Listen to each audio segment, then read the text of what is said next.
அல்லாஹ் பாதுகாக்க வேண்டும். சம்பந்தமே இல்லாத டைல்ஸ் பிஸ்னஸிலே கூட இன்றைக்கு மாடல் வந்து சேர்ந்து விட்டது என்பார்ந்த சகோதரர்களே. கடைகளுக்கு முன்னால் பெரிய பேனர்களை அடிக்கின்றோம். அந்த பேனர்களில் பாத்ரூமுடைய ஃபிட்டிங்ஸ் வந்து பாத்ரூம் பேசன் இப்படி இருக்கும், ஷவர் இப்படி இருக்கும், இப்படித்தான் இருக்கும், ஒரு பாத்ரூமுடைய மாடல் இப்படி இருக்கும், இதுக்கு தேவையான சாமான்லாம் எங்கள்கிட்ட இருக்குது, வந்து வாங்கிட்டு போங்கண்டா. யாரும் வரமாட்டாங்களா? அதுக்குள்ளே ஒரு பொம்பளை இருக்கணுமா கட்டாயம்?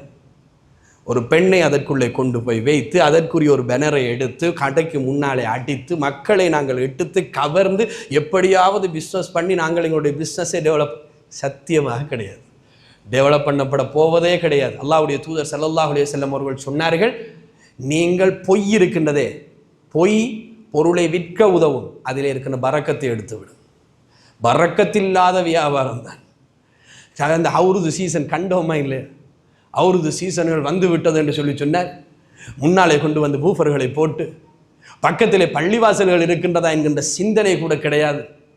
நல்ல சத்தமாக அதனுடைய பூஃபருடைய சவுண்டை போட்டு மக்கள் எல்லாரையும் ஈர்த்தெடுக்கின்றார்கள். போகின்றவர்கள் திரும்பி பார்க்க வேண்டும், போகின்றவர்கள் அவசரமாக கடைகளுக்குள்ளே வர வேண்டும், வந்து அந்த கடையிலே சாமான்களை வாங்க வேண்டும் என்பதற்காக எடுக்கப்படுகின்ற முயற்சிகள் சோதனையிலே தோற்கின்றோம் என்பார்ந்த சகோதரர்களே.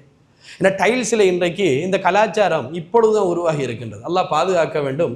எல்லா கடைகளுக்கும் இந்த நோய் பரவாமல் இருப்பதற்காக, டைல்ஸ் கடையில் ஓனர்ஸ் எல்லாம் இருக்கிறீங்க அதனால சொல்லிக்கிறேன் இல்லையா, எல்லா கடைகளுக்கும் இது பரவிவிடக்கூடாது இல்லையா, இது ஒரு தொற்று நோய், இந்த நோய்கள் பரவிவிடக்கூடாது என்பதற்காக வேண்டி சொல்லுகின்றேன்.